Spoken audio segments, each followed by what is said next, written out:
को कर लेना है। अभी अजमेर में दुआ हुई, 4 दिन के बाद वो दुआ किस तरह कबूल हो जाती है। आला हजरत ने कहा यह मकाम मुस्तजाब है, यहाँ दुआ कबूल होती है। वो अजमेर का नीम, वो राफिसी मुजाविर, वो अजमेर का चरसी मुजाविर, वो अजमेर का तारी मुंडा मुजाविर, वो अजमेर का दूसरों के पर्स पे हाथ डालने वाला चोर मुजाविर, औरतों के सरों पे हाथ रखकर ज़िना का गुनाह करने वाला वो बदतमीज मुजाविर, वो क्या जाने के आला हजरत कौन है, वो क्या जाने बड़े मसले के आला हजरत क्या है।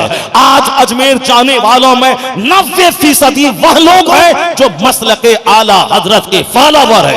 वरना नजदी वहाबी तो बोला था कि जो मजार पे जाता है घर से हर कदम पे लानत होती है। हब्बत बाजार जाता है वो एक कोई खड़ा बुत को पूछता है गैर मुस्लिम, और ये मुसलमान पड़े हुए बुत को पूछता है। जिस नजदी को बोला करके उससे सीने लगता है, उससे गले लगता है, उससे मुस्कुराता है, उसको रस्मियों से ज्यादा वैल्यू देता है, उसी ने तो बोला था कि ये मुसलमान खड़े बुत को, हिंदू गैर मुस्लिम खड़े बुत को पूजता है और ये मुसलमान पड़े हुए बुत को पूजता है। जिस गरीब नवाज की कब्र अनवर को उन्होंने पड़ा हुआ बुत कहा, उससे मुस्कुरा के मिलता है, उससे गले लगाता है, उससे तुम मोहब्बत की बातें करता है, बदतमीज। आला हजरत ने मसलक के अहले सुन्नत व जमात की हिफाजत की है, मरासिम अहले सुन्नत की हिफाजत की है। कहा है जब मजार पे हाजिरी दे 4 हाथ दूरी पे रहना, अदब से खड़ा रहना, सलाम करना, फातिहा पढ़ना, उनके वसीले से अल्लाह से दुआ करना, फिर उल्टे पांव पलट जाना, ये अदब सिखाया है मज़ारात का। आला हजरत ने लिखा है कि मकाम मुस्तजाब है खाने काबा की वो दीवार जहां दुआ कबूल होती है। बाबे काबा हतीम है, मुल्तज़म है, मुस्तजार है, मीना है, मुज़दलिफा है, और मिना है, मुज़दलिफा है, अरफात है, ये सब दुआ की कबूलियत की जगह है। ये जबल उहद, ये जन्नतुल बकी, ये दुआ की कबूलियत के मकामात हैं। हुजूर का रोज़े पुरनूर, वहां दुआ कबूल ना होगी तो कहां दुआ कबूल होगी। उन सारे मकामात को गिनाते हुए कहा है एक जगह है हिंदुस्तान में, वह रोज़े गरीब नवाज जहां दुआ कबूल होती है, मुस्तजाबु दावत है वह मकाम। इतनी जबरदस्त बात किसी ने नहीं कही होगी। उसी रजा से बैर है, उसी रजा के सलाम से बैर है, उसी रजा की तहरीक से बैर है। ये तो रख के दिन मुजाहिदीन ज़ायरीन के जरिए तेरा पेट पलता है, जिस ज़ायरीन के जरिए तेरे मकान बनते हैं, जिस ज़ायरीन के जरिए तेरी कोठी सजती है, उस ज़ायरीन में 90% वो है जो मसलक के आला हजरत के फॉलोवर है। वो आला हजरत चिढ़ने की चीज नहीं है। आला हजरत से तुम्हारा घर आबाद है, आला हजरत के फतवा रज़िया से तेरा कोठा तेरा महल आबाद है, तेरा पेट पल रहा है। वरना अगर आला हजरत ना होते, इस वहाबियत की नजदियत की आंधी को कोई रोक नहीं पाता। वहाबियत की कमर तोड़ दी आला हजरत ने, इन नजदियों के अफकार का जनाजा निकाल दिया आला हजरत ने, इन नजदियों की फिक्र को आगे बढ़ने नहीं दिया आला हजरत ने। आला हजरत का कारनामा है कि आज हम जब मजलिस कर रहे हैं, अपने घरों में बारहवीं में झंडा लगा रहे हैं। वरना ये नजदी, ये वहाबी, इन्होंने तो कहा था कि झंडा लगाना शिर्क है, इन्होंने तो कहा था कि ईद मिलादुन नबी का मनाना कन्हैया के जन्मदिन की तरह है। मगर आज अल्हम्दुलिल्लाह उनकी सोच कमजोर पड़ गई और रजा की फिक्र आज जवान है। करोड़ों मकानात पे झंडे, गाड़ियों में झंडे, मदरसों में झंडे, मस्जिदों में झंडे। जो कल ईद मिलादुन नबी के जुलूस को बेवकूफों का जुलूस कहता था, चंद मुट्ठी भर दीवानों का जुलूस कहता था, आज नई गाड़ी 25 लाख में खरीद कर वह जुलूस के आगे आगे चलकर वह फोटोग्राफी करवा के वह पत्रकारों को बताना चाहता कि मैं इस ग्रुप में, मैं इस जुलूस का मैं लीडर और कायद हूं, नेतागिरी की दुकान चमकाना चाहता है। कल तक उसने मुझको उल्लू कहा था जब मैं 25 बच्चों को लेकर जुलूस में निकला था। आज 25-25 लाख लोग जुलूस में निकल रहे हैं। यह कौन सी तहरीक है?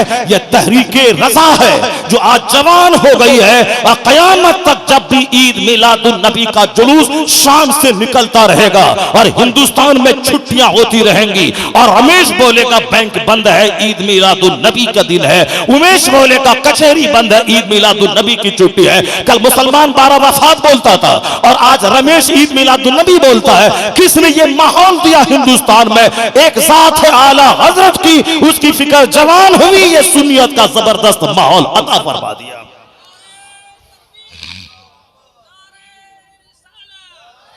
आला हजरत चिढ़ने की चीज नहीं है। आला हजरत को जो नहीं समझता है वही उनको अपना दुश्मन समझ लगता है। आला हजरत इस्लाह मफासिद करने में सबसे बड़े रिफॉर्मर हैं हिंदुस्तान के, जिन्होंने अपने बेगाने सबको समझाया। आला हजरत ने कहा है कि एक वक्त की नमाज जो जानबूझकर छोड़ दे वो अभी बेनमाजी ही है। उसका भी हश्र बेनमाज यौम है। ऐसी जबरदस्त बात किसी किताब में नहीं मिली जो आला हजरत ने एक वक्त की नमाज जो जानबूझकर छोड़ दे वह भी बेनमाजी ही है। बेनमाजी का हश्र फिरौन के साथ होगा, हामान के साथ होगा, अब कारून के साथ होगा। जिसको इक्तदार कुर्सी नमाज ना पढ़ने दे उसका हश्र फिरौन के साथ, जिसको बिजनेस नमाज न पढ़ने दे उसका हश्र कारून के साथ, जिसको नौकरी मुलाजमत नमाज न पढ़ने दे उसका अंजाम हामान के साथ। फिरौन को बादशाहत ने तबाह किया, हामान को वजारत ने तबाह किया, कारून को बिजनेस और तिजारत ने तबाह किया। नमाज ऐसा नहीं कि कोई आम बात है, ऑप्शनल, पढ़ो तो पढ़ो ठीक है, नहीं पढ़ो तो कोई बात नहीं। नमाज फर्ज आजम है। नमाज छोड़कर कोई दूसरा अमल काम नहीं आएगा, क्योंकि क़यामत के दिन सबसे पहला सवाल नमाज का ही होगा। जिसने हमें शरीयत दी है उस शरीयत देने वाले ने सारी जिंदगी नमाज पढ़कर नमाज की फर्जियत बताकर यह बताया है कि नमाज छोड़ने वाला कितना बड़ा मुजरिम है।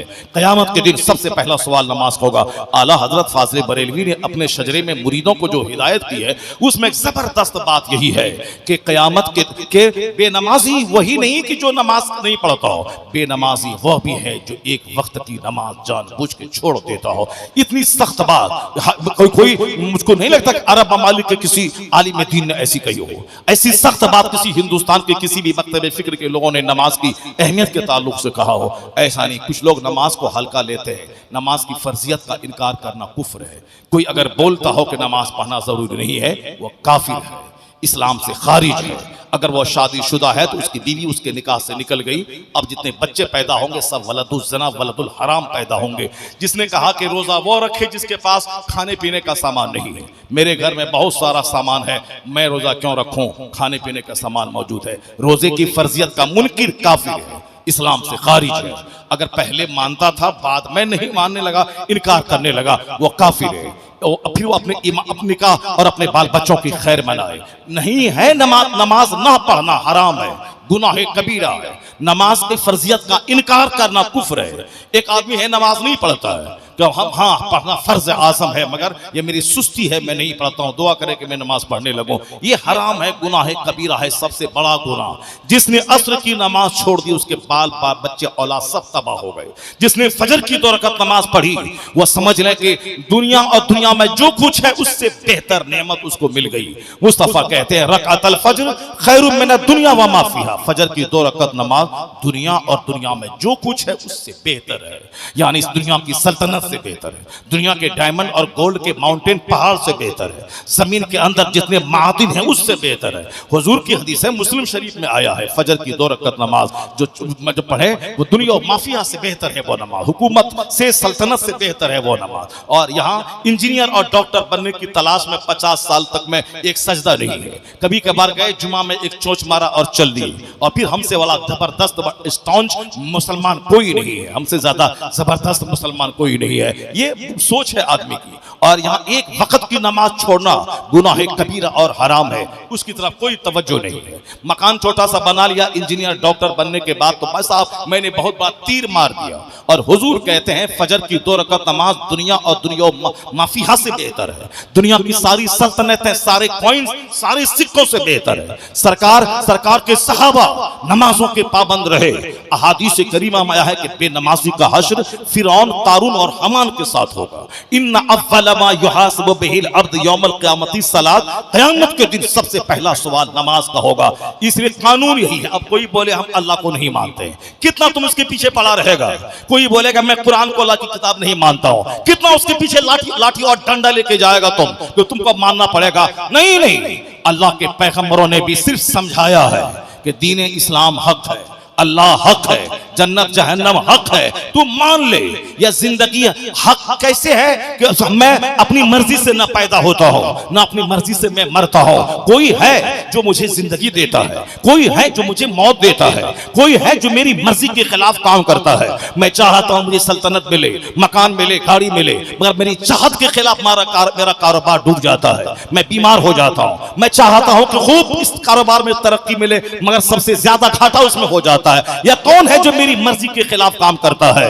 मौला अली कहते हैं अरब तो रब्बी बेफस्खिल अज़ाइम, मैंने अपने रब को पहचान लिया।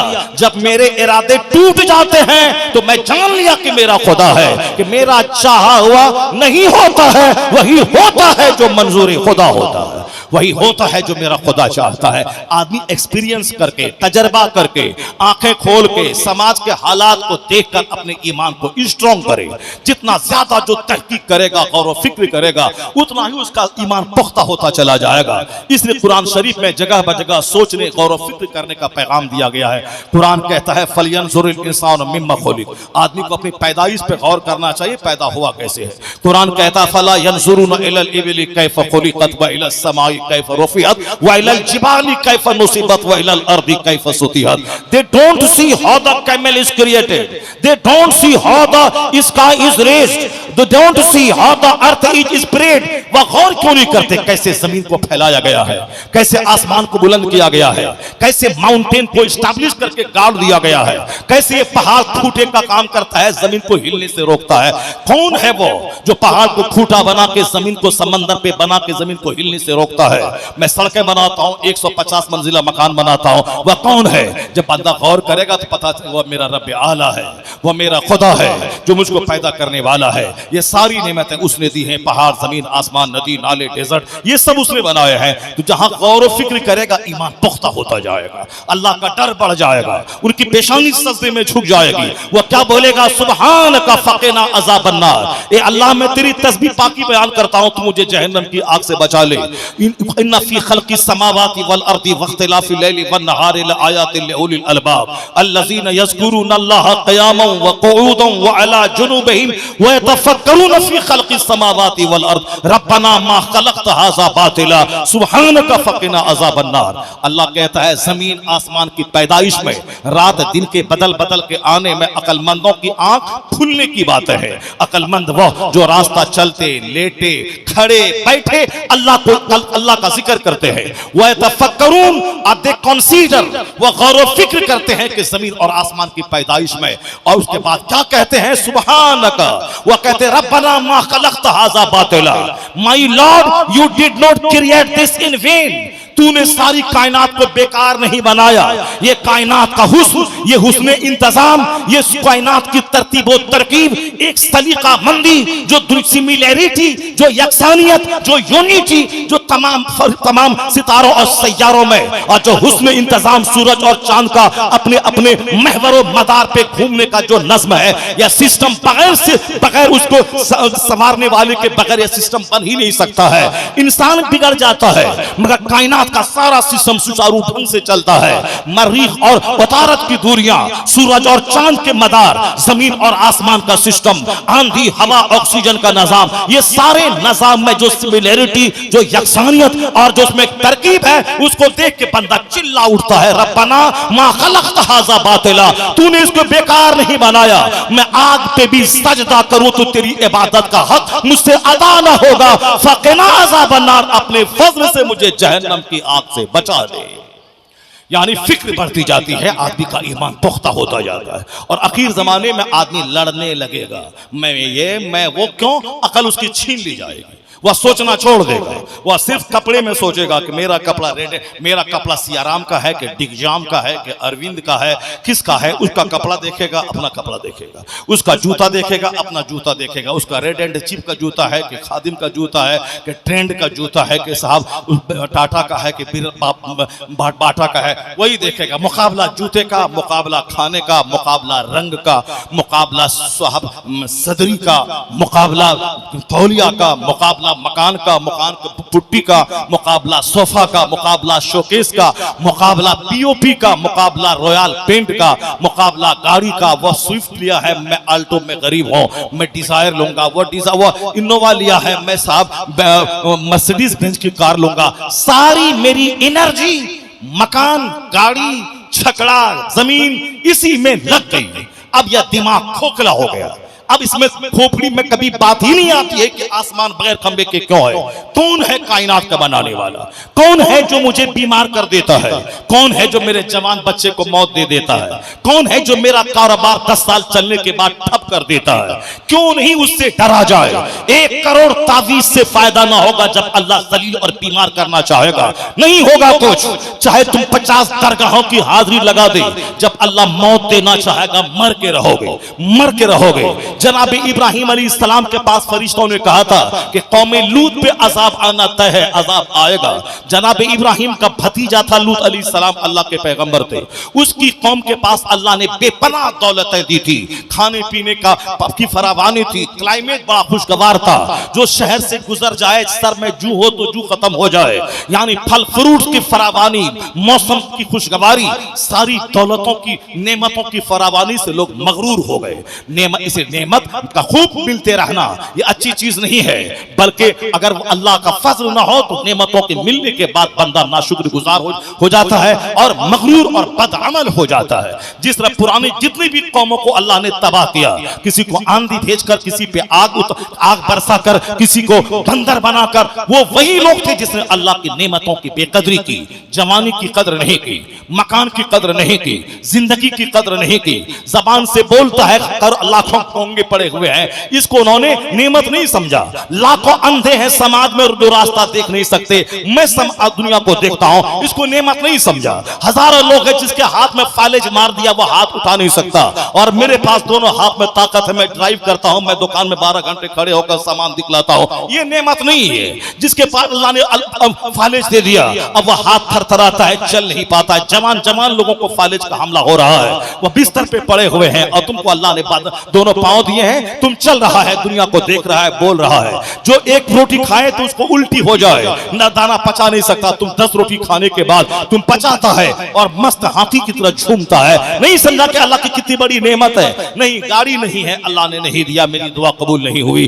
गाड़ी दे देगा 50 करोड़ की अल्लाह ताला, अगर ये मंजूर है कि दोनों पांव में फालेज मार दे और अल्लाह 50 करोड़ की गाड़ी दे दे, अगर तलब कर लो तो ठीक है, पर कोई अक्लमंद नहीं चाहेगा कि 50 करोड़ की गाड़ी मिल जाए और अल्लाह मेरे दोनों पांव को ले ले। जब नहीं कोई चाहेगा, अब दोनों पांव मौजूद है और कार नहीं है, तो तुम क्यों नहीं समझता कि 50 करोड़ से ज्यादा की नेमत अल्लाह ने पांव की सूरत में हमको दे दिया है। 50 करोड़ की नेमत ज्यादा दिया है। आंख अगर अल्लाह ताला तुमसे ले ले और तुमको सोने का मकान दे दे, क्या तुम चाहेगा कि सोने का मकान हमको अल्लाह दे दे, मेरी आंख ले ले ले ले, मगर सोने का घर तो रहेगा।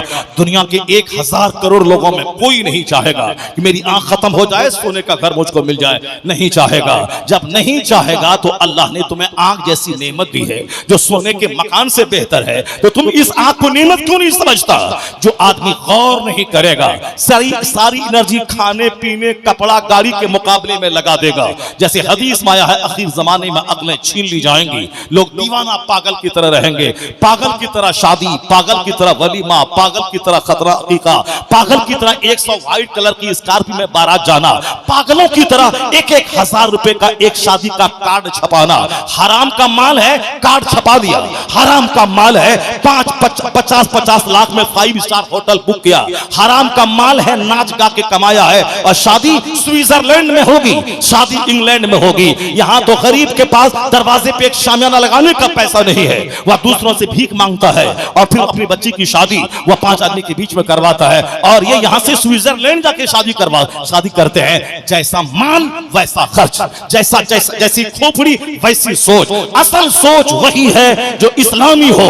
इसीलिए दुनिया बेचैनी की आग में जल रही है। कोई इधर तड़प रहा है, कोई उधर तड़प रहा है, कोई डांस करते करते मर रहा है, कोई शराब पीते पीते मर रहा है। इसलिए एक कौम मुस्लिम जब मौत की तलवार गर्दन पे लटक ही रही है और हर कोई मर ही रहा है, तो कोई शराब की भट्टी में मर रहा है, कोई नाचते नाचते मर रहा है, तुझको भी डर लगना चाहिए कि मेरी भी मौत पीछे है। इसलिए ज्यादा सजदा कर, मस्जिद में हालत नमाज में मर गया तो शराब की भट्टी में मरना और है, हालत सजदा में मरना और है। शादी में नाचते नाचते मरना और है, जलसा में अल्लाह अल्लाह करते करते मरना और है, झूठ बोलते बोलते मरना और है, तिलावत करते करते मरना और है, गाना गाते गाते मरना और है, मुस्तफा की नात पढ़ते पढ़ते मरना और है, सिनेमा हॉल में जाते मरना और है, जलसागाह में आके मर जाना ये मुकद्दर के दली होने की अलामत है। जब मौत की तलवार सामने गर्दन पे लटक रही है तो अच्छी महफिलों से रिश्ता जोड़ ले, जबान पे अल्लाह का जिक्र जारी कर ले, अपने घर के सारे काम काज सुन्नतों के मुताबिक कर ले। आज जो दुनिया में बेचैनी की आग लगी है, ये अल्लाह का अजाब है। पैसा नहीं कमाते थे 50 साल पहले, मिट्टी की दीवार थी, चैन था, और आज साहब करोड़ों के मकान बनाने के बाद भी दिल उजड़ा उजड़ा सा है, चेहरा काला है, आदमी परेशान है।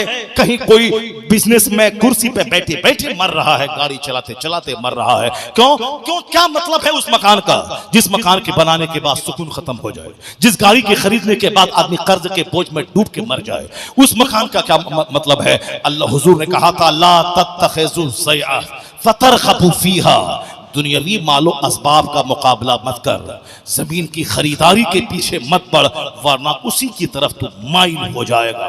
और जब आदमी उसी में सोचता है कि मेरा घर अच्छा हो तब मुझको चैन मिल जाएगा, हजरत बस ये काम हो जाए उसके बाद नमाज तय है, हजरत एक गाड़ी की तमन्ना है, गाड़ी मिल जाए उसके बाद नमाज तय, मस्जिद है घर है, मस्जिद है घर है, हजरत बस नमाज के साथ हमेले से बेटा इंजीनियर बन जाए उसके बाद कोई गम नहीं रहेगा, फिर नमाज पक्की है, हज से वापस आ जाए कोई काम नहीं रहेगा, फिर आपका साथ दे देंगे, मस्जिद में रहेंगे, नमाजी बनाएंगे, और खाना 2 रोटी मिल जाए, चटनी मिल जाए काफी है। लेकिन हज से वापस आ गए तो माल की हवस और बढ़ गई, हज से वापस आए और साहब पैसों की हवस और ललक और उसका शौक बढ़ गया। अब कहां मौलवी, कहां वादा, कहां आपके साथ में रहेंगे? माल की तलब ने लोगों को तबाह बर्बाद कर दिया, माल बढ़ता जा रहा है, बेचैनियां बढ़ती जा रही है, सुकून खत्म होता जा रहा है। सच्ची बात तो यही है कि अल्लाह ने सुकून न 50 करोड़ के बंगले में रखा है, न 50 करोड़ की कार में रखा है, न शादी ब्याह के फंक्शन पार्टी को मस्ती से कर ले तो वहां रखा है, दामाद मिल जाए इंजीनियर वहां सुकून रखा है। मेरी बेटी ITI इंजीनियर बनकर अमेरिका में 10 लाख कमा ले, दामाद 10 लाख कमा ले, 20 लाख कमा के आराम से जिंदगी में मजा ही मजा है। जहर खा के मरते हैं फिल्म में नाचने वाले एक्टर जो करोड़ों के बंगले में रहते हैं, जो एक फिल्म में साइन करने में 50 करोड़ रुपए लेते हैं। मगर आए दिन अभी बड़ी तेजी से कोरोना के बाद कितने एक्टर मर गए जहर खा के, लाश सड़ी हुई निकली। अगर जिंदगी में नाचने में सुकून होता, जिसकी पैरवी मेरा छोकरा करता है, मेरा बच्चा, ये हाथ में धागा बांधता क्यों? फिल्म का हीरो बांधा, कोई मौलाना बांधा नहीं, फिर तू क्यों करता है? क्या तेरी मस्जिद का इमाम हाथ में धागा बांधा? क्या तेरा मौलाना जो तकरीर करने आता वो हाथ में धागा बांधा? क्या तुमने किसी पीर को देखा जो हाथ में धागा बांधा? नहीं बांधा, तो फिर क्यों बांधता है? क्या तुमने किसी इमाम साहब को देखा गले में सोने का हार पहना है, फिर तुम क्यों पहनता है? क्या तुमने देखा कि तुम्हारे इमाम साहब की उंगली में सोने की अंगूठी है, फिर तुम क्यों पहनता है? तेरे लिए आइडियल तो इमाम है, तेरे लिए आइडियल तो तेरे उलमा है, तेरे लिए आइडियल तुम्हारे पीर और मुर्शिद है। पीर ने सोने की अंगूठी नहीं पहनी, तुम पहन रहा है, गले में सोने की सिकरी है, दिखाना है मैं पैसे वाला हूं। नागपुर में एक आदमी वो आधा केजी सोना पहनता था, आधा केजी सोना। उनके दोस्त जो आगे पीछे दलाल रहते, जब पैसों की फरावानी होती है और आदमी कीमती गाड़ी पे चलता है, 2-4 दलाल को बैठा लेता है, वो सारे दलाल उस पैसे वाले को क्या कहते हैं? हाँ सर, हाँ सर, हाँ सर, हाँ सर, हाँ सर, यानी एक दिन में 1 लाख बार वो कमोबेश सर बोलता है। अब ये सर सर कहना इसको और मगरूर बना देता है। हाँ सर मार देंगे उसको, हाँ सर बोले इशारा करे काट देंगे उसको। ये उसको 2-4 हजार रुपए दिया और बिल्कुल अब वो साहब कुत्ते की तरह हड्डी को चाटता रहा। अब उसको भेजा वहां जाके मारो, वहां जाके काटो, वहां उसका रास्ता रोक दो, वहां ठेकेदार सड़क बना रहा है उसको जाके रोक दो और बोलो कि 10 लाख रुपए वहां देना है वरना सड़क बनने नहीं देंगे। वहां मिट्टी की सड़क बन रही है, वहां जाके उसको बोलो खबरदार 20 लाख पहुंचा दो वहां घर पे, वरना तुम्हारा ठेका कैंसिल करवा देंगे। डीएम तक हमारे बॉस की पहुंच है। मेरे बॉस तो अब दलाल सामने खड़ा है 5-10, ये ठेकेदार बेचारा काम छोड़ के भाग गया, सड़क अधूरी रह गई। इसी तरह के लोग रहते हैं और दलाल बड़े बड़े शहरों में दादा है, ये बाबा है और 2-4 उसके नीचे लफंगे रहते हैं, बस सर सर करते रहते हैं। और फिर वो दलाल 1 केजी सोने की अंगूठी और साहब लॉकेट और न जाने क्या क्या पहने हुआ रहता है। एक दिन उसी दलाल जो सर सर करता था, उसी ने चाय में जहर डाल के दिया, वो मरा, सारा सोना खोला और सारे पैसे लिए और चले गए। जिंदगी ऐन चढ़ती जवानी में 28-30 साल में जिंदगी का खात्मा हो गया। क्या मिला हाथ में? क्या मिला हाथ में? 1 किलो सोना पहनने का क्या मतलब है? यहाँ तो सोना सिर्फ औरत के लिए है, मर्द को सोना पहनना हराम है। सोने की अंगूठी पहनना हराम, सोने का चैन पहनना मर्द के लिए हराम, औरतों के लिए जायज है, क्योंकि औरतें मर्दों की तस्कीन की खातिर है, मर्दों के लिए वो सजें, अजनबी मर्दों के लिए नहीं। वो अपने घर में रहें, अगर सोना है तो पहने, नहीं है तो नहीं पहने। वो तो मुस्तफा मुस्तफा जान रहमत थे, जो अपनी बेटी फातिमा ज़हरा के गले में जब सोने का लॉकेट देखा तो उन्होंने कहा कि बेटी, क्या तुम ये चाहती है कि मदीने के लोग ये कहें मोहम्मद की बेटी के गले में जहन्नमियों का जेवर मैंने देखा है? क्या लोग ये बोले? ये चर्चा तुम सुनना चाहती है? सैयदा फातिमा ज़हरा मखदूम कायनात ने गले से लॉकेट को खोला और उन्होंने बाजार से बेचवा के उस पैसे को गरीबों में खैरात कर दी। वो तो मोहम्मद अरबी की बेटी है, मगर कानून अपनी जगह है। कानून यही है कि औरतों का सोना पहनना जायज है, नहीं पहने तो सुपीरियर है, औला दर्जे की बात है। और अगर कानूनन उसकी ज़कात निकाल सकती है तो वह सोना पहने, चांदी पहने, सोना पहने, सोने और चांदी की ज़कात निकाले। अगर ज़कात नहीं निकली तो यही सोने का हार उसके लिए नाग बन के, अजदहा सांप बन के क़यामत के दिन डसेगा। जो दुकान 2-4-10 कर रहा है, ज़कात निकाले पाई पाई का, 1 करोड़ की मस्जिद तामीर कर दे, सवाब नहीं मिलेगा जब तक के ज़कात का 1 रुपया जो उस पर फर्ज है वह उसको अदा नहीं कर दे। चूंकि फर्ज फर्ज है, नफल नफल है। ज़कात फर्ज है, मस्जिद तामीर करना नफल है। अगर कोई ज़कात में 50 लाख निकल गए, 50 लाख निकाल दिया और 1 करोड़ की मस्जिद बना दी, सोने पे सुहागा है, दौलत बढ़ेगी, माल पाक होगा, रूहानियत मिलेगी, जन्नत में मकाम बुलंद होगा। फर्ज भी अदा किया और नफल भी कर रहा है। ज़कात का 50 लाख निकाल दिया और 50 लाख का कंबल गरीबों में बांट दिया। यह नफल फर्ज और वह नफल, यह दोनों मिलके उसके दर्जात बढ़ा देंगे, माल बढ़ेगा, सीना पाक होगा, माल पाक होगा।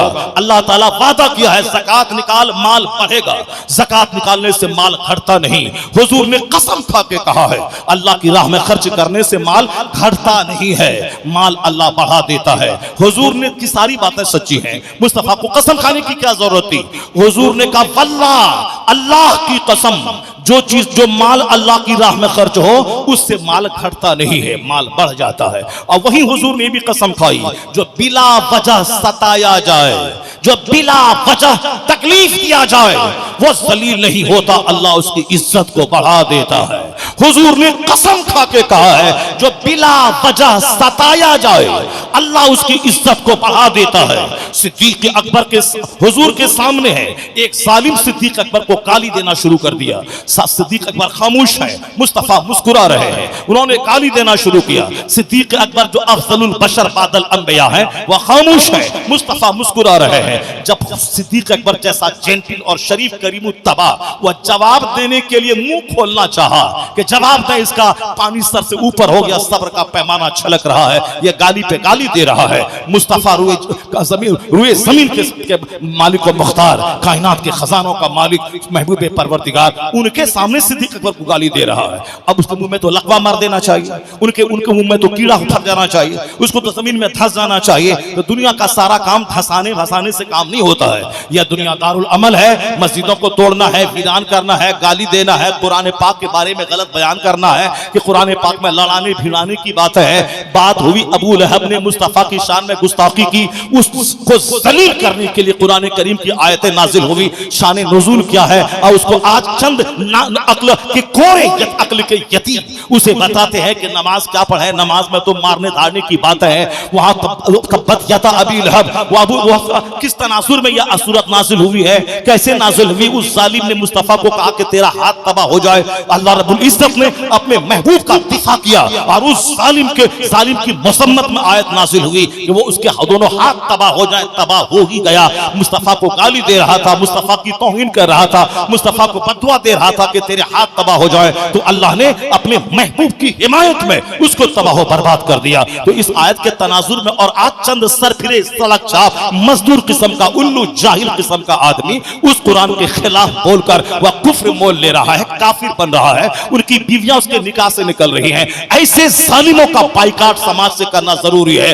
उसको कब्रिस्तान में दफन करने नहीं देना, मस्जिद में नमाज पढ़ने के आने नहीं देना। जो नमाज का मुनकिर हो, जो कुरान पाक की आयतों की तौहीन, उसका गलत मीनिंग बता करके नमाज का अपमान करता हो। चंद सरफिरे ये तो बोलता है ऐसा है, वरना बहुत सारे लोग समाज में ऐसे हैं जो अल्लाह का ही इनकार करता है, कुरान का ही इनकार करता है। यह दुनिया है चंद दिन बरतने की जगह दारुल अमल, यह दारुल जज़ा नहीं है। हमेशा आप दिमाग में रखें, यहाँ शराब पीने की आजादी है और यहाँ शरबत पीने की भी आजादी है। शरबत पियो या शराब पियो, दूध पियो या पेशाब पियो, यहाँ गुड़ खाओ या पकाना खाओ, यहाँ नमाज पढ़ो या नमाज का अपमान करो, खाने काबा में का तवाफ करो, या ताकत तेरे पास है तो खाने काबा का खिलाफ चला दो, खाने काबा की इमारत को तोड़ दे।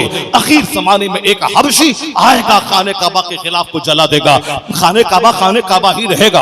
आदमी ताकत के नशे में जुल्म करते हुए जैसे कभी यजीद ने किया था, उसी तरह आखिर जमाने में एक वह हबशी खाने काबा का खिलाफ चला देगा। किसी जमाने में यजीद के इशारे पे खाने काबा में आग लगा दी गई, गिलाफ जल गया, यहाँ तक कि वो मेंढा जिस इस्माइल अलैहिस्सलाम की जगह पे जन्नत से आया था, जिसकी सींग मौजूद थी खाने काबा के अंदर में, वो भी उसी आग की वजह से वह सींग जल गया, वरना आज तक वह सींग मौजूद, मेंढा की सींग मौजूद रहती, जिसको मुसलमान अपनी आंखों से देख के कलेजा ठंडा करता, जो जन्नत से आया था। हजर अस्वद जन्नती पत्थर है जिसको मुसलमान देखकर अपना जिगर ठंडा करते हैं। यह जन्नती पत्थर है जो गुनाहों को चोस चोस को काला हो गया है, अपनी असल हालत में रहता, उसके नूर चमक की वजह से सारी दुनिया रोशन हो जाती। वो हजर अस्वद है जो ईमान की हालत में उसको देखा, उसको चूमा, उसके फेवर में कयामत के दिन में पत्थर गवाही देगा, उसकी शफाअत करेगा। ये पत्थर नफा भी देता है, नुकसान भी पहुंचाता है। हमारे गुनाहों को चोस चोस कर पत्थर काला हो गया, वरना जब जन्नत से उतरा था इतना चमकीला था कि सूरज की तरह चमकता था,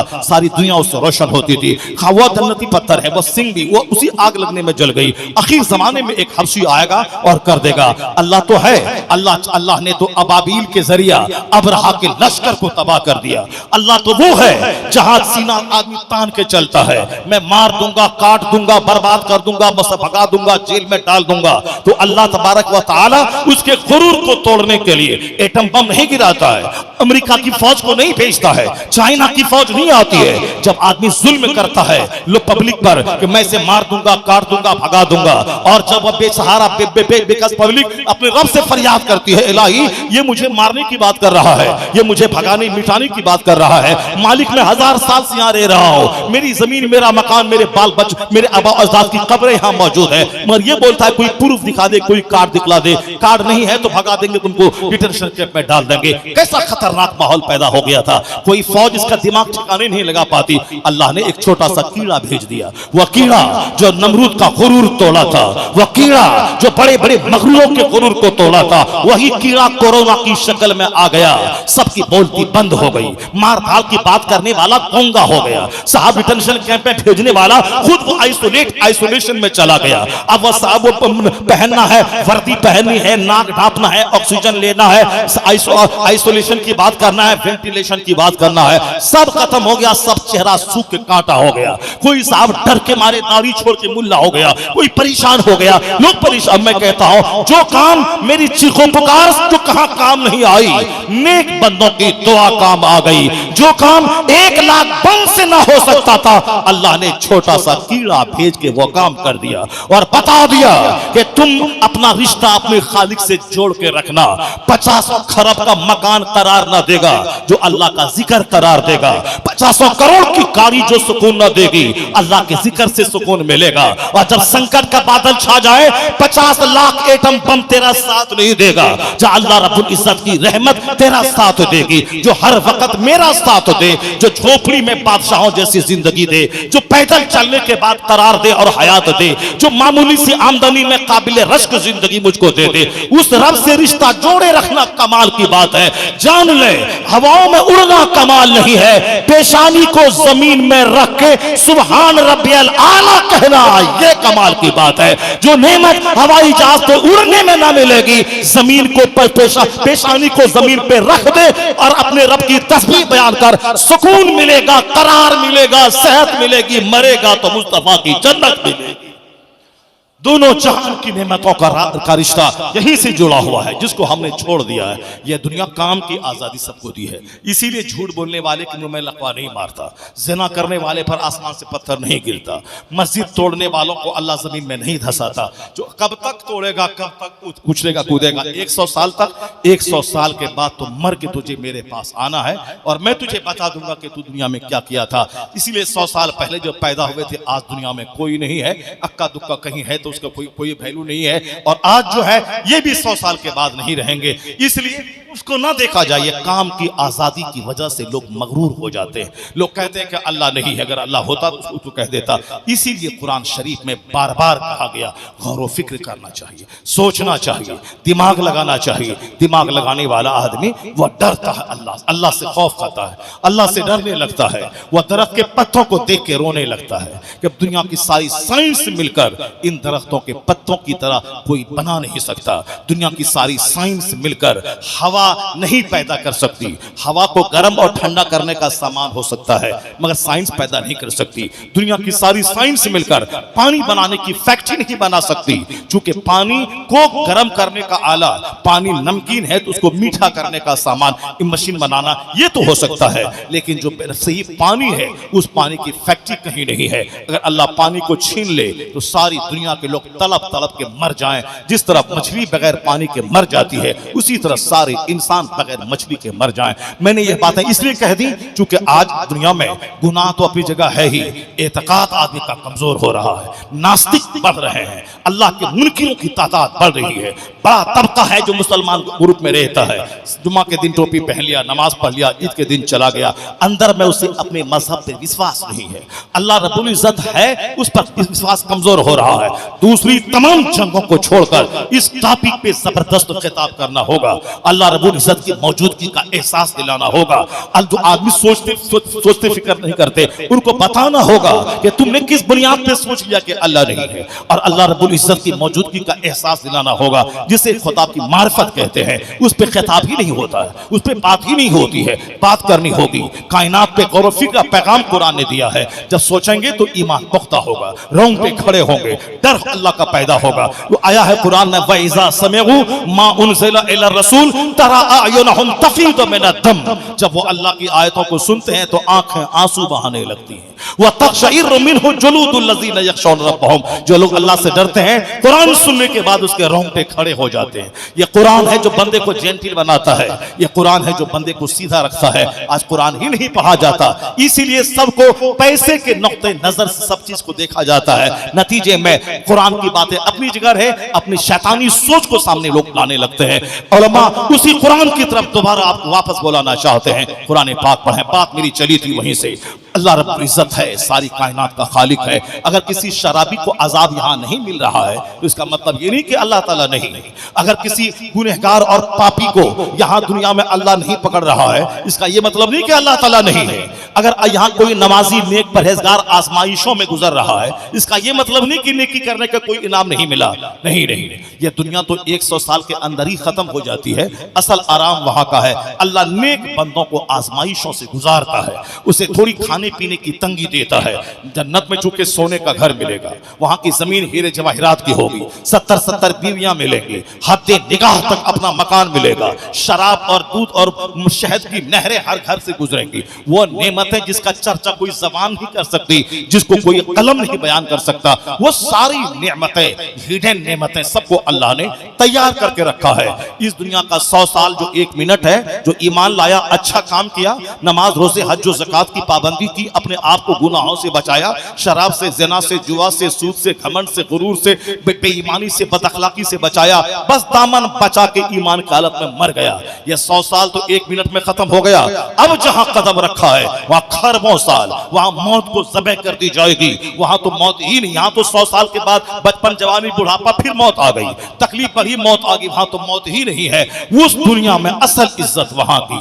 यहां तो बेइज्जत हुआ 50 आदमी जाना, और कयामत के दिन तो बेइज्जती होगी तो आदम अलैहिस्सलाम से लेकर दुनिया का आखिरी इंसान वह सब महशर के मैदान में जमा होंगे। वहां की रुसवाई असल रुसवाई है। यहां तो मैंने छुप के गुनाह किया, पहाड़ में, अपने घर में, होटल में, और वो गुनाह जब वहां सबके सामने आश्कारा होंगे, असल रुसवाई वहां की, असल इज्जत वहां की। जब वहां इज्जत मिलेगी, जो लोग रात के वक्त में आंसू बहाते हैं, रात में उठ उठ कर तिलावत करते हैं, नमाज के सजदों में रो रो के अल्लाह से मगफिरत की भीख मांगते हैं। दुनिया वाला समझता था कि पक्का दुनियादार है, लेकिन वो पक्का वली कुतुब अब्दाल अपने वक्त का निकल गया। ये सब इनामात क़यामत के दिन मिलेंगे। इसलिए फराइज़ व वाजिबात दिखा के, नवाफिल छुपा के, ताकि क़यामत के दिन इज्जत अफजाई उसकी हो तो वहां पता चल जाए।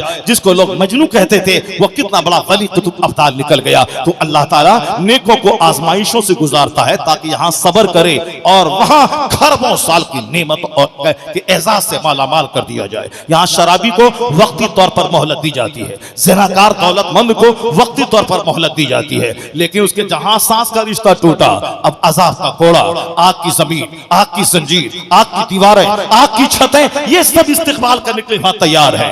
यानी वहां जहन्नम में इस कदर आग है कि अगर सुई की नोक के बराबर छेद कर दिया जाए तो दुनिया के सारी सब्जियां जलकर राख हो जाए, दुनिया की सारी ऑक्सीजन खत्म हो जाए, सारे लोग तड़प तड़प के मर जाएं। वो खतरनाक आग, वो खतरनाक सांप जहन्नम में तैयार है। यहाँ दुनिया में क्या दुख होगा, क्या सुख होगा। 2 दिन भूखा रहा, तीसरे दिन खाना मिल जाता है, 4 दिन तड़पते रहे, 5वें दिन एक इंजेक्शन से आराम मिल जाता है। ज्यादा तकलीफ बढ़ी तो मर गए, सब बदन ठंडा हो गया। यहाँ की तकलीफ नहीं है। जहन्नम में अदना दर्जे के जहन्नमी को जो आग का कोड़ा, आग का खड़ावन पहनाया जाएगा, उसकी गर्मी से सर ऐसा खोलेगा जैसे कढ़ाई में रखा हुआ आग पे तेल खोल रहा हो। वह समझेगा सबसे बड़ा अजाब उसको हो रहा है, हालांकि सबसे अदना अजाब उसको हो रहा होगा। यह है इस्लाम की बुनियादी बात है, यह इस्लाम का फार्मूला है।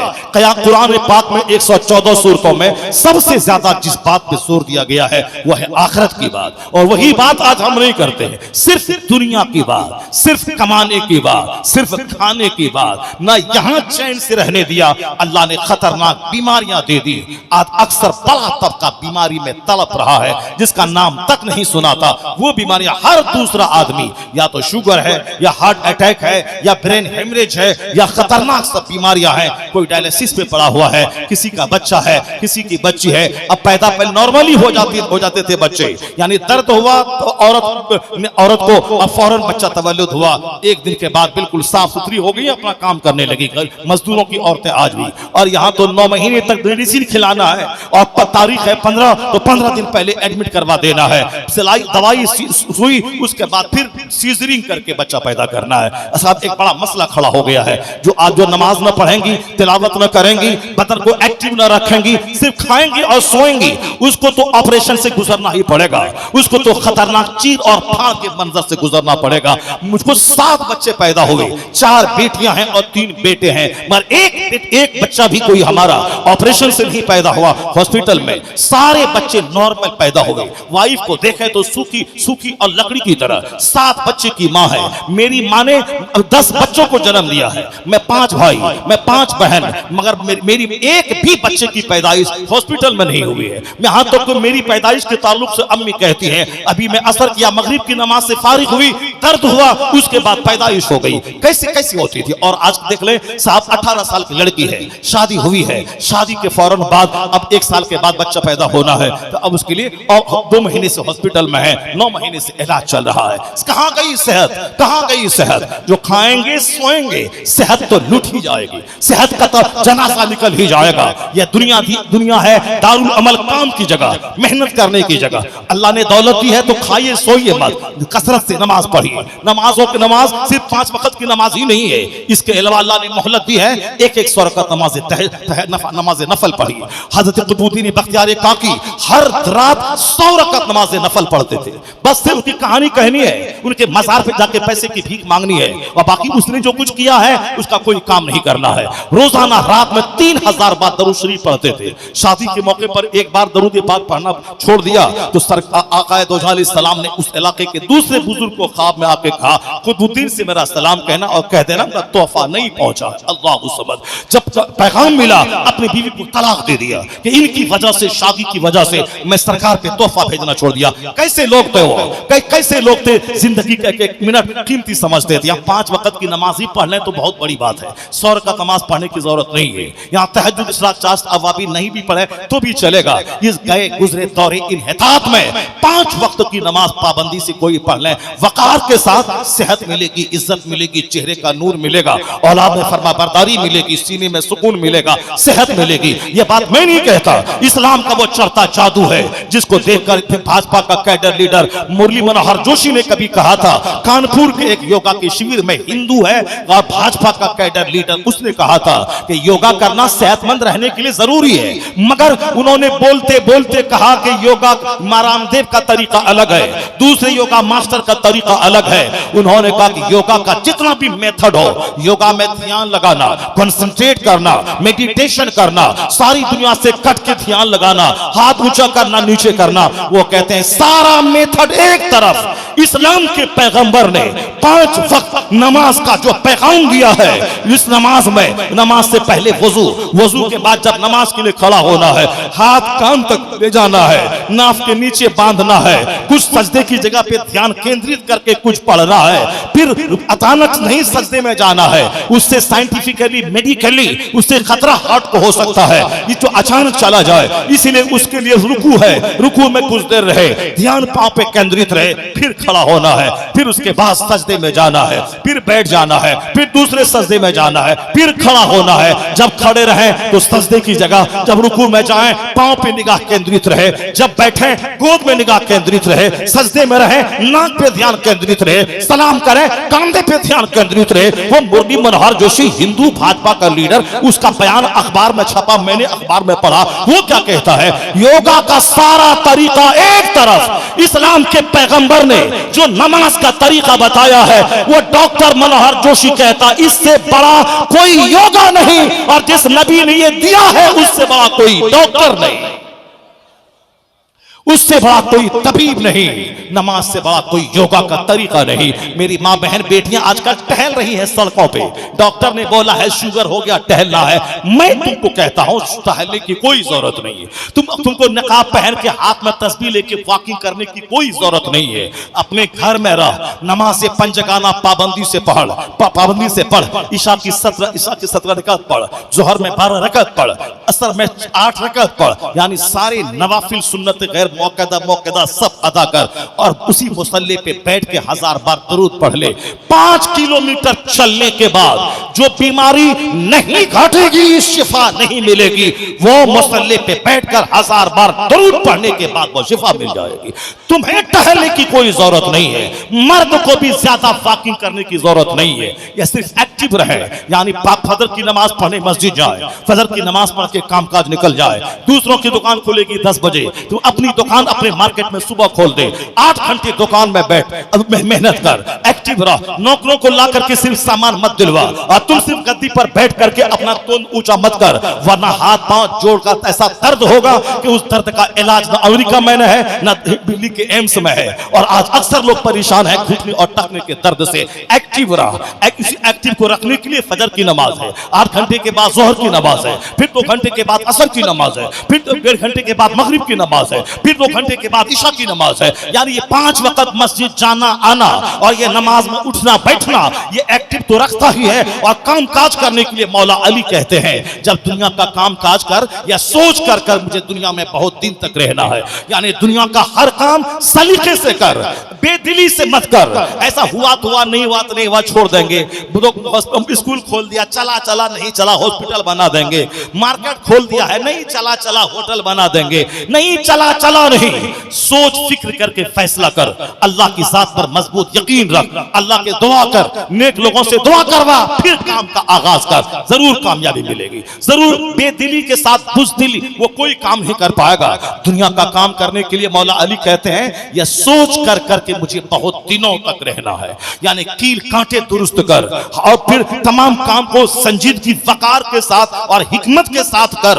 आज कोई साइंटिस्ट नहीं मिलता हमारे यहाँ, सारे साइंटिस्ट अमेरिका में पैदा होते हैं, वो 6-6 महीने आसमान में लटक करके वो कायनात यूनिवर्स की सच्चाई का पता लगाते हैं। हमको सिर्फ खाना है, पीना है, शादी ब्याह करके बच्चा पैदा करके सो करके मर जाना है। यही अबू धाबी में मौका मिला तो मस्जिद जाना है, और सांस फूलने की बीमारी है तो रास्ते ही में मर जाना है, और फिर इधर उधर हवा निकलने की बीमारी हो तो मस्जिद से ही वापस आ जाना है। बुढ़ापे में पेशाब कतरा टपकता है, लुंगी खराब है, अब नमाज छोड़ दिया, क्या करें हम, नहीं होता है। जवानी में तो सिर्फ चौक चौराहे पे दूसरों का मुंह देखा, चाय पिया, दलाली की, झूठ बोला, गीबत किया, और बुढ़ापे में जब नमाज का ख्याल आया तो पेशाब का कतरा टपक रहा है, पीछे से हवा निकल रही है, छोड़ दिया नमाज, क्या करें, पाकी नहीं रह पाते हैं। जो जवानी के दिनों की कदर नहीं किया, बुढ़ापे में तो रो रो के उसको मरना ही पड़ेगा। जवानी का दिन है दुनिया कमाने की घड़ी, जवानी का दिन है इबादत करने की जगह, इबादत करने का पीरियड। खूब इबादत कर, खूब दुनिया कमा, खूब माल कमा। मौला अली कहते हैं दुनिया का काम सुचारू ढंग से कर, इस कदर कर कि मुझे बहुत दिनों तक रहना है, इस तरह से मशीन का काम कर, इस तरह टेक्नोलॉजी सीख, इस तरह पढ़ाई कर कि मुझको 100 साल रहना है, और जब कामयाबी हासिल करनी है उसके लिए दिमाग चला के कर। और कहते हैं मौला अली जब आखिरत वाला काम कर, नमाज पढ़ तो समझ ले जिंदगी की आखिरी नमाज है, ये आखिरी नमाज समझ के पढ़, ताकि चोंच मारने वाला काम न रहे। नमाज में कायदे से सजदा हो, कायदे से रुकू हो, कायदे से क़िरात हो, कायदे से दिमाग और दिल सब अल्लाह की तरफ मुतवज्जह रहे। दुनिया माफिया से बेनियाज हो जाओ, लहे दाहिने तरफ जन्नत है, बाएं तरफ जहन्नम है, पीछे मलकुल मौत खड़ा है, पुलसरात पे मैं हूं। उस हालत में जो फांसी के फंदे पे नमाज पढ़ेगा बंदा, टूट कर सारी दुनिया से कट के जो अल्लाह की तरफ लौ लगाएगा। मौला अली कहते हैं इसी तरह जिंदगी की सारी नमाज अदा कर, यानी सजदा आखिरी सजदा समझ के कर। और दुकान चाहे इस तरह चला कि मुझे 100 साल रहना है, मुझे 150 साल जिंदा रहना है, यानी दुनिया का काम सुचारू ढंग से कर और आखिरत का काम, आखिरी काम दुनिया का समझ के कर। फिर क्या होगा, दुनिया भी इतनी मिलेगी कि रोक नहीं पाएगा, और जन्नत के इनामात तो इस कदर मिलेंगे कि तो मरने से पहले पहले कुतुब बन जाएगा, वली बन जाएगा, जो इस ढंग से नमाज पढ़ेगा जिस तरह नमाज पढ़ने का हक है, जिस तरह मौला अली ने कहा है। हमारा काम है जो काम करना चाहिए आखिरी समझकर उसी को समझते हैं कि चलो अभी बहुत दिन बचा हुआ है नमाज पढ़ने के लिए, गए चोच मारा चले गए, जुमा के दिन गए 2 रकात पढ़ी भाग गए, तरावी में मस्जिद गए, इमाम रुकू में गया उसमें खड़े हो। तो इसीलिए आजकल हाफिजी लोग बहुत चालाक हो गए हैं, जब लोग बाहर में चाय पान खाते हैं और बात करते हैं तो चलो साहब, और फिर जब मैं रुकू में जाता हूं तब ये चले आते हैं। तरावी का मतलब है कि नमाज की हालत में पूरा कुरान सुनना, नमाज की हालत में बिस्मिल्लाह के बाद से लेके वन्नास के सीन तक पूरा कुरान जो नमाज के अंदर में सुनेगा उसी का खत्म कुरान हुआ। और जो बाहर में बैठ के गप क्या रुकू में चले गए, वो तो एक रस्म निभाना हुआ, उसको खत्म कुरान का सवाब नहीं मिलेगा।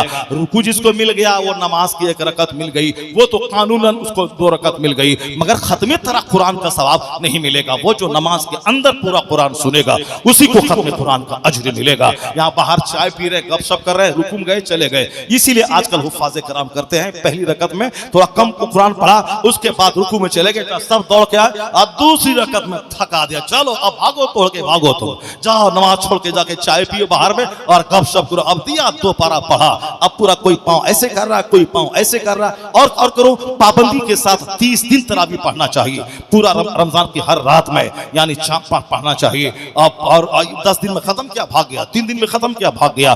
कुरान 1 पारा डेली पढ़े आदमी, वकार के साथ पढ़े, 1 घंटे तक पढ़े। फिर देख लीजिए डॉक्टर एक सोशियोलॉजिस्ट है, एस्ट्रोलॉजिस्ट है, डॉक्टर लेविल पावल, वो कहते हैं the Quran word to word is the resource of energy.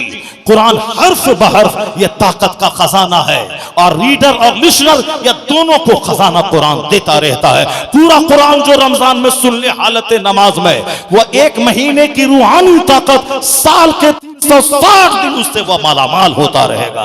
कहां डॉक्टर लेविल पावल, कहां डॉक्टर मुरली मनोहर जोशी, कहां डॉक्टर बर्नार्ड शाह, कहां दुनिया के बड़े बड़े स्कॉलर। वो हमारी नमाज, मेरे सजदों, मेरे ज़कात के सिस्टम, मेरी नमाज के सिस्टम, रोजे के सिस्टम को देखकर जापान का गोल्ड मेडलिस्ट जो गोल्ड मेडल नोबेल प्राइज मिला, वो कहते हैं कि कैंसर की बीमारी बढ़ रही है, मुसलमानों में दूसरों के मुकाबले में कम है। इसलिए 1 महीना जो रोजा इस्लाम ने फर्ज किया है, या 1 महीना रोजा रखना, पेट में जो 15-16 घंटे भूखा रहता है, कैंसर के सारे कीड़े गलकर राख हो जाते हैं, एक दूसरे को खा जाते हैं। इस तरह से ये रमजान का रोजा जन्नत वहां दिलाता है, कैंसर के कीड़ों को यहां मारने का शानदार मौका अता कर देता है।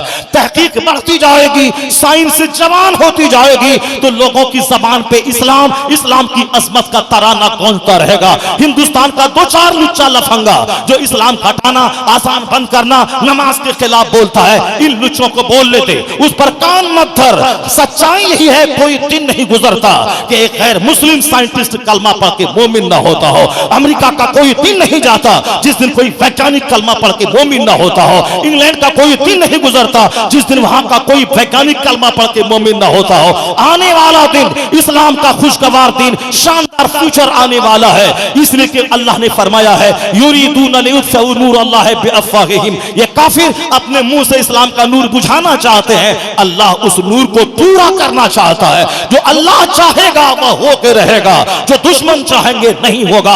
अपना ख्याल कर, नमाज की पाबंदी कर, मस्जिदों को आबाद कर, खुराफात से बच, गोंडा की पैरवी मत कर, अपने नेक लोगों की पैरवी कर, तुमको तुम्हारी जिंदगी यहाँ आबाद होगी। इस्लाम की फिक्र छोड़ दे। इस्लाम तो वो कहता है, मुस्तफा फरमाते हैं, ला यबका अला सहरिल अर्द बैतुन मदरियों वाला फब्र इल्ला अदखलहुल्लाहु कलिमतल इस्लाम।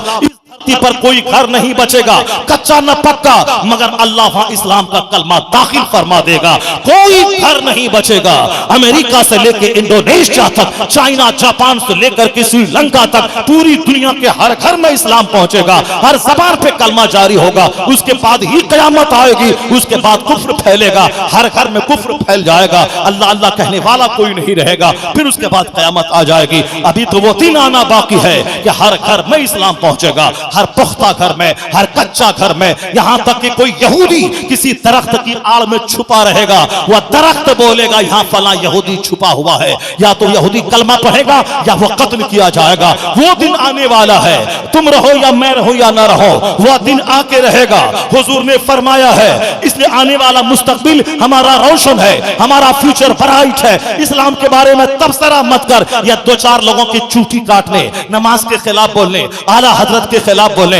हजरत अमीर मुआविया रज़ियल्लाहु ताला अन्हु सहाबी रसूल है, उस पर हुजूर ने एतमाद किया है। नबी की वही उन्होंने लिखा है, अल्लाह ने कहा कुल्ला वअदल्लाहुल हुस्ना, सारे सहाबा से अल्लाह ने जन्नत का वादा किया है। सहाबी में हजरत अमीर मुआविया भी दाखिल है, इसलिए वो जन्नती है। हजरत अमीर मुआविया मुस्तफा के साला है, मुसलमानों के मामू है, वही के कातिब है। अमीर मुआविया 20 साल तक बहैसियत गवर्नर और 20 साल तक बहैसियत हाकिम, 40 साल खिदमत उसकी इस्लाम की है। आज तुर्की इस्तांबुल, जिस इस्तांबुल का नाम कुस्तुनतुनिया था, उस कुस्तुनतुनिया को फतह करने में वो अमीर मुआविया का हाथ है। काफिरों के होश ठिकाने लगाने में अमीर मुआविया का हाथ है। 40 साल रोज कर रहा है मज़हब इस्लाम की खिदमत में। जनाबे नूह अलैहिस्सलाम नबी थे, उनका बेटा काफिर रहा। अगर अमीर मुआविया सहाबी है, उनका बेटा अहले बैत का कातिल हो गया, उससे तुम्हारा पेट क्यों दर्द हो रहा है, तुम्हारे सर में क्यों जख्म हो रहा है? सहाबा कराम के माँ बहन की जंग उनका इज्तिहादी समझ के छोड़ दे,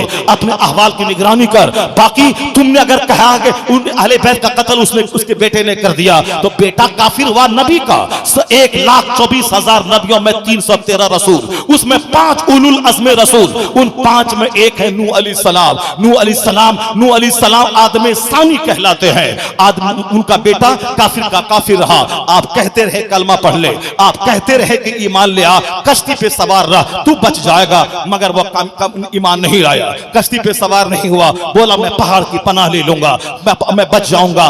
फहाल बैनहुमुल मौज, मौज हाइल हुई, उनका बेटा हालत कुफ्र में ही मर गया। जब एक रसूल का बेटा काफिर हो, काफिर रहा, मर गया, तो एक सहाबी का बेटा अगर वो अहले बैत का कातिल हो करके वह फासिक हो गया या दूसरे इमाम के नजदीक वह खारिज हो गया, तो फिर इसमें बाप पे क्या एतराज होता है? बाप पे क्या एतराज? तारीख जो पढ़ेगा उसको तो तबाह होना है, और जो कुरान हदीस पढ़ेगा वो उसको तो आबाद होना है। बहुत से लोग तबाह बर्बाद हो गए जिसने सिर्फ तारीख पढ़ी, हदीस नहीं पढ़ी, कुरान नहीं पढ़ा।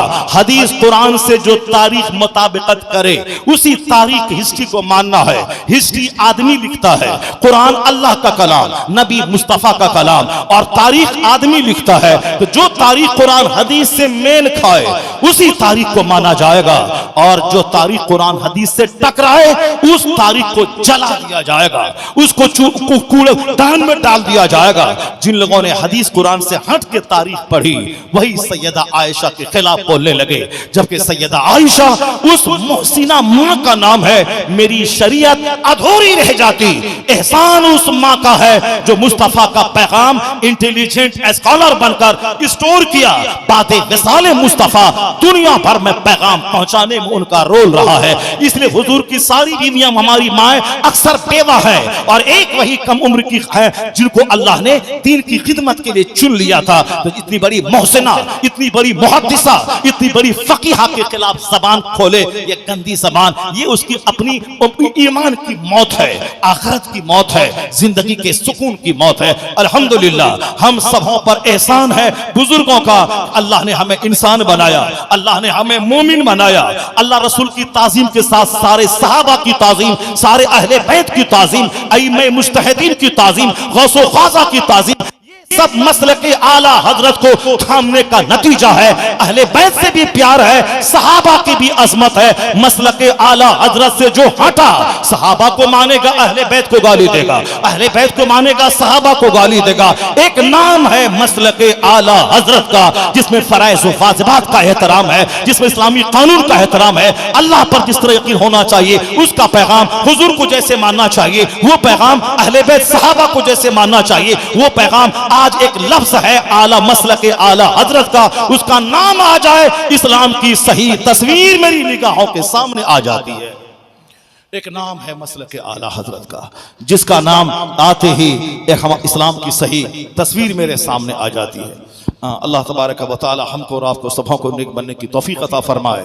मैंने मजहब इस्लाम के फ़राइज़ व वाजिबात और अज़मत के हवाले से जो बातें मैंने आप मुख्तसर से गुलदस्ती की सूरत में आपके सामने रखा है, अगर आपने दिल की गहराई से सुना है, मुझे विश्वास है कि इस तरफ इफरात, उस तरफ की तफरीत से बचकर जो सीधी सड़क शहर शफाअत नगर गई है, इसी सड़क पे चलने की आप कोशिश करेंगे। यही सड़क है मसलक के आला हजरत, इसी का नाम मजहब इस्लाम है, और यही दुनिया का सबसे सर्वश्रेष्ठ मजहब है, जिस मजहब का दामन थामने में दोनों जहान की भलाई का राज छुपा हुआ है। जिस मजहब के दामन में आ जाने के बाद हमें किसी दूसरों का मोहताज नहीं रहना पड़ता। इस रोए जमीन पर सबसे बेहतरीन घर है वो अल्लाह का घर, मस्जिद है। मस्जिद की तामीर, मस्जिद की आबादी, यह दोनों सबसे बड़ी बात है। मस्जिद की तामीर करना, मस्जिद को आबाद करना। अगर तामीर सिर्फ हुई 50 करोड़ की, वह तामीर वबाल है समाज के लिए। अगर मस्जिद आबाद नहीं हुई, मस्जिद बद्दुआ करेगी कि जिन लोगों ने एसी लगाया, जिन लोगों ने पत्थर लगाए, जिन लोगों ने यहाँ पे कालीन बिछाया और आबाद नहीं किया, उन सबों के लिए मस्जिद बद्दुआ करेगी। चूंकि मस्जिद कालीन लगाने, दीवार खड़ी करने एवं एसी लगाने का नाम नहीं है। मस्जिद अगर मिट्टी की दीवार, ऊपर पे खजूर का तना हो, अगर मस्जिद नमाजों से भरी है, तो रुए जमीन की सबसे कीमती मस्जिद है वो जिसका आबाद होता हो। आबाद तो करना ही है, सिर्फ स्ट्रक्चर खड़ा कर देना ये क़यामत की निशानी है। आखिर जमाने में लोग मस्जिदों पे इतराएंगे, घमंड करेंगे और बोलेंगे मेरे मोहल्ले की मस्जिद ऐसी है जैसी तुम्हारे मोहल्ले की नहीं है। जिस तरह हर डिपार्टमेंट डाउनफॉल हुआ है, गिरावट आई है, उसी तरह यहाँ भी गिरावट आएगी। लोग मस्जिदों की मीनार चमकाएंगे, नमाजी से मस्जिद खाली रहेगी। उससे बेहतर है कि मस्जिद टूटी हुई रहे, मस्जिद की चटाई टूटी हो, मस्जिद की दीवार मिट्टी की हो, तामीर करने की कोई जरूरत नहीं है। अगर मस्जिद आबाद हो है, वह सोने की मस्जिद बनाने से ज्यादा बेहतर है। पर क्या करेंगे, यहाँ तो दिमाग में मस्जिद की आबादी का तस्वुर नहीं है, घमंड और गुरूर। मोहल्ले में 5 मस्जिद है, सबसे बड़ी मस्जिद मेरी, वजू खाना बड़ा मेरा, टॉयलेट बेहतर मेरा, एसी और कालीन और मार्बल हमारी मस्जिद में है। यानी मस्जिद को नाम, मस्जिद का नाम लेके जहन्नम जाना क़यामत की अलामत है। सिर्फ दीवार खड़ी करना और फिर नमाज नहीं पढ़ना। मस्जिद की तामीर की फजीलत आई है, दोनों काम हो, तामीर भी शानदार हो और उसकी आबादी भी शानदार हो। मस्जिद शानदार का मतलब जब मेरे घर में पीओपी और सब हो सकता है, जो अल्लाह का घर है, जहां जाते हैं वो भी मेरे घर के मुकाबले में ज्यादा शानदार होना चाहिए। और ये वो बोलेगा जो नमाज पढ़ता है, जो बेनमाजी खाली ये बोलेगा कि मेरे मोहल्ले की मत अच्छी है, ये उसका बोलना दुरुस्त नहीं, वह चुप रहे, नहीं बोले, वह घमंड, ये गुरूर उसको तबाह कर देगा। कोई बेनमाजी नहीं बोले कि मेरे मोहल्ले की मस्जिद सबसे शानदार है। जो नमाज पढ़े उसके बाद अपनी मस्जिद को अपने घर से ज्यादा खूबसूरत बनाए, और जब मस्जिद खूबसूरत बनेगी तो वहां बैठने में करार मिलेगा, सुकून मिलेगा। मोहल्ले की मस्जिद की तामीर का सवाल है। मैं सबसे पहले सरकार गौसे आजम की मुनासबत से मैं आवाज लगाता हूं, मैं पहली बार आपके मोहल्ले में आया हूं, आपने बहुत गौर से मेरी तकरीर सुनी मगर देर से सुनी। शुरू में तो बच्चों ने हंगामा किया, उसके बाद जब मैं लाइन पे आ गया तो फिर खामोशी और सन्नाटा महफिल में छा गया। सारे लोगों ने मेरी पूरी तकरीर सुनी। मुझको अभी फौरी तौर पर यहां से निकलना जरूरी है क्योंकि मेरी ट्रेन 3:30 पे है। अगर मैं ज्यादा देर किया तो मेरी ट्रेन छूटेगी, मेरी फ्लाइट कलकत्ता से बेंगलोर के लिए है, वो छूट जाएगी। ये तो इमाम साहब बेचारे बड़े शरीफ और नेक हैं। नेक इमाम मिलते कहां हैं आजकल? इमाम तो बहुत मिलते हैं मगर नेक परहेजगार इमाम बहुत बड़ी नेमत है। अल्लाह की उस नेमत की कदर करनी चाहिए। नेक इमाम वो हो जिसकी निगाहें नीची रहे, जिसकी नमाज पाबंदी से हो, जो मस्जिदों को हमेशा आबाद करे, तबीयत की खराबी का बहाना बना के सोए न रहे, जिनमें शराफत हो, जिनको देखो तो खुदा याद आ जाए। उसी नेक लोगों में एक नेक इमाम आपकी मस्जिद के इमाम है। अल्हम्दुलिल्लाह मैं मुख्तसर सा वक्त इनके साथ गुजारा। इनकी इस्लामी सोच, इनकी किताबों को देखकर मुझको पता चला कि ये मुताला करने वाला मौलवी है। क्योंकि बुजुर्गों ने कहा है कि जो मौलवी 20 साल क्यों न पढ़े, 3 दिन लगातार किताब छोड़ देता है, उनका दिल मरने लगता है, उनका दिल बुझने लगता है, गफलत की चादर चढ़ने लगती है, वह भी दुनियादारों की तरह सोचने लगता है। और जो हमेशा किताबों से जुड़ा रहता है उनका दिल नर्म होता है, उनकी बात बावजन हो जाती है, उनके मुताले मुसत होती है। तो मस्जिद अच्छी हो, इमाम अच्छा हो तो फिर क्या कहना, पूरे गांव वाले उसकी दुआओं से आबाद होते रहते हैं। मस्जिद की तामीर में पहला शख्स कौन है जो मुझे बता दे कि मौलाना तुमने इतना अच्छा इस्लाम सिखाया, इतनी कीमती कीमती बातें तुमने 2 घंटे से बताई और अब तुम हमारे मोहल्ले की मस्जिद के लिए हमसे तुम मांग रहा है, तो मैं पैसा लेके तो मैं यहां से नहीं जाऊंगा, आपके मोहल्ले ही में रहेगा। 10,000 11,000 रुपए गौसे आजम की मुनासबत से कौन हो जो तामीर मस्जिद में ताबुन पेश करे, ताकि मैं समझूं वाकई यहाँ के लोग जलसा भी करवाते हैं, मस्जिद की तामीर भी करते हैं, इमाम की कद्र और इज्जत भी करते हैं और मस्जिदों को आबाद भी करते हैं। पहला शख्स मुझे चाहिए जो 11,000 रुपए से इस मस्जिद की तामीर में हिस्सा ले, ताकि मैं मुसाफिर उसके लिए दुआ करूं।